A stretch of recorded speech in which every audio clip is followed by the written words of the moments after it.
WWE 2K25 is right around the corner, ladies and gentlemen, and we're talking about a matter of weeks at this point. Now, 2K has pretty much let loose with a lot of the features and information on this game. They gave us a ringside report, which I'm going to speak about in this video later on, but the one thing, the elephant in the room that I definitely want to address is the underground match. Now, with that being said, make sure you guys like, comment, and subscribe if you guys have been liking the content. We are giving away 2 copies of WWE 2K25, so make sure to stay tuned for more. Now, with that being said, let's go on ahead and get back into the video. Now, the underground match, shout out to IGN for the footage, because I was watching this footage and I'm like, man, this match type actually looks pretty good. It's visually just pleasing to see so many people around the ring, something that we haven't been able to get in the previous games, and now it seems like they extended that limit. There's 11 people outside the ring, there's 2 people in the ring, and Derek Donahue did mention that he wants to, in the future, maybe expand the underground match, or we can do a triple threat or fatal 4-way. There's a lot of stuff going on with this match type, and I think that is honestly one of the better match types that we've gotten,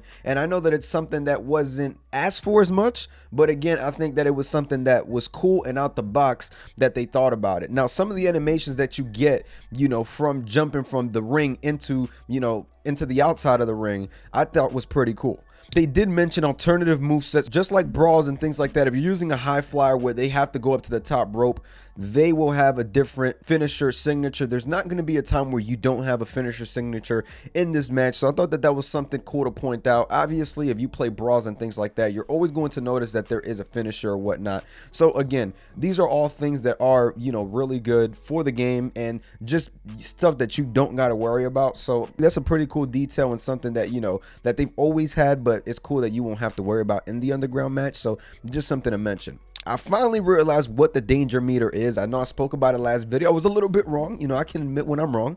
But the danger meter is basically the meter where if you don't reverse and you get hit with another powerful move or a finisher or signature, you're done. And I think that that's a cool way to kind of alert people, hey, you're about to be knocked out, because we always in brawl matches and things like that, we're kind of just in the blind. We're kind of just doing finishers and moves, but we don't actually know when someone is going to get knocked out. Now, if you see that danger meter and you hit somebody with a finisher, it's over. And I think that that's pretty cool. Now, it does make it a little bit harder to move around and things like that with reversals, I believe they mentioned, but nonetheless, you can still reverse and counter things. Just it may not be as smooth when you have that danger meter. So again, I think that that's really cool, and I'm really excited for brawls and things like that. I think the brawls are actually going to be one of the funner parts of the game, especially when we have 8 people in there and whatnot. Like, the brawls look really, really good. I feel like with the match types, they've really focused on this year. They didn't go in and give us 4 new match types like last year, but you can definitely feel that there was a lot of attention to detail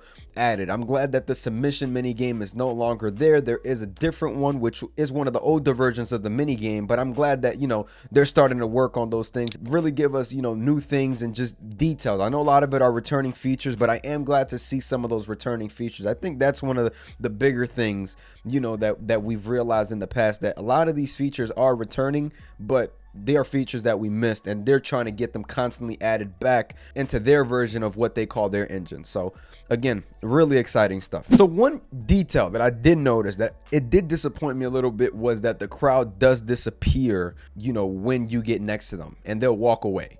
So again, hopefully this is kind of an introduction into a lumberjack match. They do disappear, but they do have animation. So like if you get thrown out the ring or somebody jumps and you miss and you land on them, there is a cool animation where you see them kind of land on top of the NPC. So I thought that was pretty cool. Again, there are little details and things with this match that's like, okay, this is fun.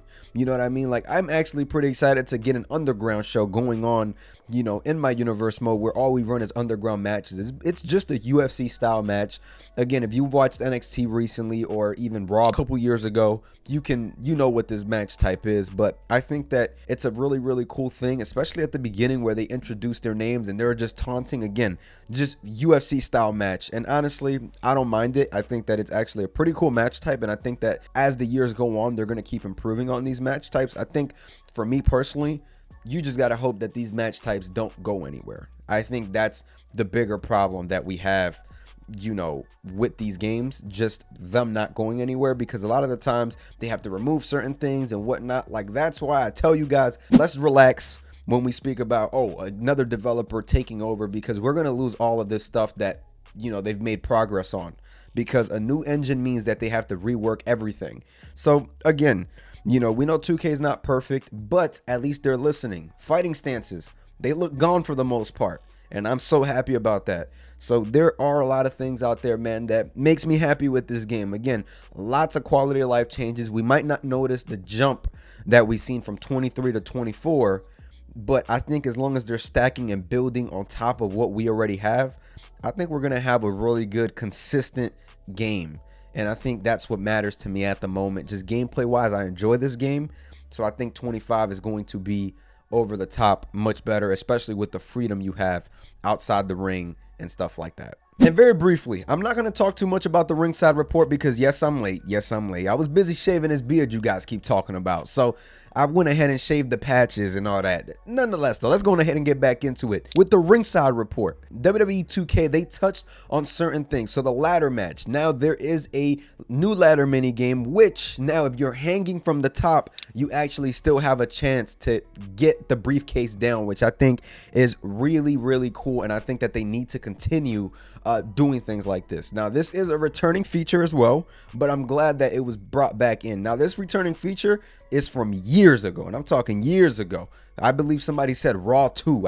I don't even think I was born then, honestly. I'm only 22, so I don't really know. But again, this is really, really cool. They touched on chain wrestling, which again, really cool. There's a lot of different things that you can do with chain wrestling. You can go for a pin. You can go for a move where you push them into the turnbuckle, into the ropes. It just looks very natural. The only thing that I am disappointed about in chain wrestling is that it can only be done in one-on-one matches, and it only can happen at the beginning of a match. I feel like you should be able to trigger that, or an animation should be able to trigger in the middle of a match where you're trying to get grounds on top of somebody, you know what I mean? So again, that was a little bit disappointing to me. Nonetheless, though, I am glad that it's in, and maybe it's something that they can extend. I think for them, it was more, we can have the chain wrestling at the beginning, and then blow for blow can trigger at some point in, you know, the match. So I can see where they're coming from maybe a developer perspective, but I would really like to see more on that. And that's my 2 cents with chain wrestling. But the third person camera option is amazing. If you guys seen it in the trailer with The Rock, you literally see The Rock's face.